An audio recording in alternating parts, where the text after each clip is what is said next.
So നമ്മൾ കഴിഞ്ഞ ദിവസം പറഞ്ഞതുപോലെ ഈ ഒരു 9ാമത്തെ ആഴ്ചയിലെ രണ്ടാമത്തെ എവിക്ഷൻ ആയിട്ട് ബിഗ് ബോസ് മലയാളം സീസൺ 7 വിട പറഞ്ഞിരിക്കുകയാണ് ജിസേൽ. അതെ, ഒഫീഷ്യലി ജിസേൽ സീസൺ 7 നിന്നും എവിക്റ്റ് ആയിരിക്കുകയാണ്. ഈ ഒരു എവിക്ഷനെ പറ്റി പറഞ്ഞു കഴിഞ്ഞാൽ തീർത്തും അൺഫെയർ ആയിട്ടുള്ള ഒരു എവിക്ഷൻ ആണെന്ന് മാത്രമേ എനിക്ക് പേഴ്സണലി പറയാൻ സാധിക്കത്തുള്ളൂ. കാരണം നിലവിൽ നോമിനേഷനിലുള്ള കണ്ടസ്റ്റൻസിൽ നോക്കിക്കഴിഞ്ഞാൽ പോലും ഇതിൽ കൂടുതൽ വാഴകളായിട്ടുള്ള കണ്ടസ്റ്റൻസ് ഈ ഒരു നോമിനേഷൻ ലിസ്റ്റിൽ പോലും ഉണ്ട്. അവരെയൊക്കെ അവിടെ നിലനിർത്തിക്കൊണ്ട് എങ്ങനെയാണ് ജിസേലിനെ പോലൊരു കണ്ടസ്റ്റന്റ് എവിക്റ്റ് ആയത് എന്ന് ഒരു ഐഡിയയും ഇല്ല. എന്താണെങ്കിലും എല്ലാം പ്രേക്ഷകരുടെ കയ്യിൽ തന്നെയാണ്. പ്രേക്ഷകർ വോട്ട് ചെയ്യാത്തത് കൊണ്ടാണെന്ന് കരുതുന്നു. ജിസേലിനെ സംബന്ധിച്ച് ഈ ഒരു കഴിഞ്ഞ ആഴ്ചകളായിട്ട് അല്ലെങ്കിൽ 2-3 ആഴ്ചകളായിട്ട് പ്രത്യേകിച്ച് കണ്ടന്റും ഇല്ലായിരുന്നു. പ്രത്യേകിച്ച് കണ്ടന്റുകളൊന്നും കൊടുക്കുന്നില്ലായിരുന്നു. ഒരു ഷാഡോ ആയിട്ട് ബിഗ് ബോസ് ഹൗസിനുള്ളിൽ പോയതും കണ്ടന്റ് ക്ഷാമവും തന്നെ ആയിരിക്കണം. പിന്നെ കുറച്ച് കോൺട്രാവേഴ്സി ടോപ്പിക്കുകളിലൊക്കെ വന്നതുകൊണ്ടും പ്രേക്ഷകർക്ക് ജിസേലിനോടുള്ള ഇഷ്ടം പോയി അല്ലെങ്കിൽ താല്പര്യം പോയത് കൊണ്ട് വോട്ട് കിട്ടാതെ പോയതും ആകാം എന്നാണ് ഞാൻ പേഴ്സണലി കരുതുന്നത്. എന്താണെന്നുണ്ടെങ്കിലും മറ്റു പല കണ്ടസ്റ്റൻസും ഒന്നും ചെയ്യാതെ ബിഗ് ബോസ് ഹൗസിനുള്ളിൽ നിൽക്കുമ്പോൾ എന്തെങ്കിലുമൊക്കെ ചെയ്യുന്ന ജിസേൽ പോയത് വളരെ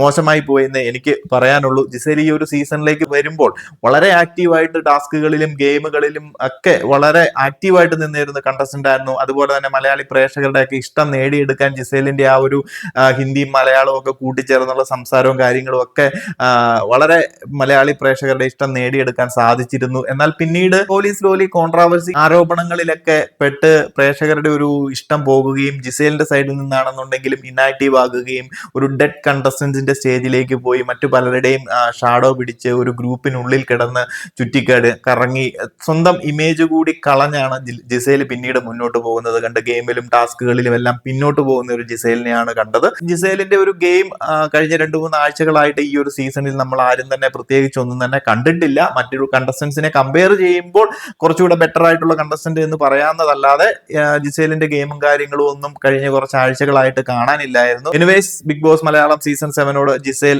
വിട പറഞ്ഞിരിക്കുകയാണ്. സോ കൂടുതൽ ലൈവ് അപ്ഡേറ്റുകളുമായി മറ്റൊരു വീഡിയോയിൽ കാണാം. നിങ്ങളുടെ അഭിപ്രായങ്ങളും കാര്യങ്ങളും ഒക്കെ ഒന്ന് കമന്റ് ആയിട്ട് അറിയിക്കുക.